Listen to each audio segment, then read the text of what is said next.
ఓం నమః శివాయ. ఓం నమో నారాయణాయ. ఓం శ్రీ స్వర్ణాకర్షణ కాళభైరవాయ నమో నమః. ఓం శ్రీ నరదృష్టి నివారణ కాళభైరవాయ నమో నమః. నమస్తే అస్తు భగవన్ విశ్వేశ్వరాయ మహాదేవాయ త్రయంబకాయ త్రిపురాంతకాయ త్రికాగ్నికాలాయ కాలాగ్నిరుద్రాయ నీలకంఠాయ మృత్యుంజయాయ సర్వేశ్వరాయ సదాశివాయ శ్రీమన్మన్మహాదేవాయ నమో నమః. హరి ఓం. మా ఛానల్కి స్వాగతం. చూస్తున్న వీక్షకులకు ప్రేక్షకులకు ప్రియ కాళభైరవ భగవద్బంధులకి స్వాగతం పలుకుతూ మమ్మల్ని ఎంతగానో ఆదరిస్తూ ఉండబడినటువంటి ప్రియ సోదరీమణులకు సనాతన ధర్మ సంరక్షకులకి అందరికీ కూడా మహాశివరాత్రి పండగ శుభాకాంక్షలు. మహాదేవుడి యొక్క ఆశీస్సులు అందరిపైన ఉండాలని, అందరినీ చల్లగా ఆశీర్వదించాలని, నిండు నూరేళ్ల ఆయురారోగ్యాలకు అందరికీ ప్రసాదించాలని, జాతక చక్రంలో ఉండబడిన గ్రహ గమనాలు దోషాలు తొలగిపోయి ఎవరైతే ఏదైతే కోరుకుంటున్నారో అన్నింటా విజయాన్ని సాధించేటువంటి ఆశీర్వచనాన్ని భగవంతుడు అందరికీ ప్రసాదించాలని మనసారా కోరుకుందాం.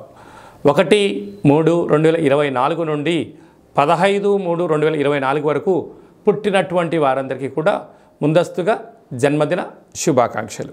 గతంలో వివాహం చేసుకున్న వారికి వివాహ వార్షికోత్సవ శుభాకాంక్షలు. ద్వాదశ రాశుల్లో గ్రహ గమనాల్ని ఒకసారి వీక్షింపచేద్దాం.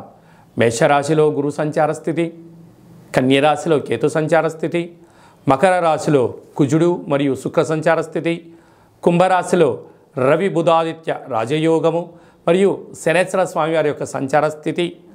ఏడాది తర్వాత రవి భగవానుడు కుంభరాశిలో సంచారము, 30 సంవత్సరాల తర్వాత శని భగవాని చేత రవి తన స్వక్షేత్రమైనటువంటి శని భగవానుతో కలిసి సంచారం చేయడము ఇది ఒక యోగదాయకం అని చెప్పి గమనించగలగాలి.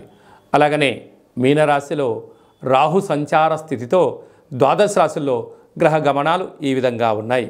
8వ తారీఖున బుధ భగవానుడు మీనరాశిలోకి సంచారము, 9వ తారీఖున శుక్ర భగవానుడు కుంభరాశిలోకి సంచార స్థితి, 15వ తారీఖున రవి భగవానుడు మీనరాశిలోకి సంచార స్థితితో ద్వాదశ రాశుల్లో గ్రహ గమనాలు ఈ విధంగా ఉన్నాయి. కుంభరాశి వారు మహాశివరాత్రి సందర్భంగా ఆదివారం అమావాస్య సందర్భంగా ఎలాంటి విధివిధానాలు పాటించాలో ఈ వీడియోలో సవివరంగా సంపూర్ణంగా తెలుసుకుందాం. కుంభరాశిలో ఏ నక్షత్రాలు వస్తాయనగా ధనిష్టా నక్షత్రంలోని 3వ పాదం, 4వ పాదం, శతభిష నక్షత్రంలోని 4 పాదాలు, పూర్వాభాద్ర నక్షత్రంలోని 1, 2, 3 పాదం కలిపితే కుంభరాశి. అలాగనే చాలామందికి డేటా బర్త్లు లేనటువంటి కారణం వలన పేరు యొక్క మొదటి అక్షరాన్ని అనుసరిస్తూ ఆ రాశిని తెలుసుకునే ప్రయత్నం అవుతుంది. అవి ఏ అక్షరాలు అన్నట్లయితే గు, గే, గో, సా, సి, సు, సే, సో, ద అక్షరాల వర్ణుడు కుంభరాశి జాతకులే.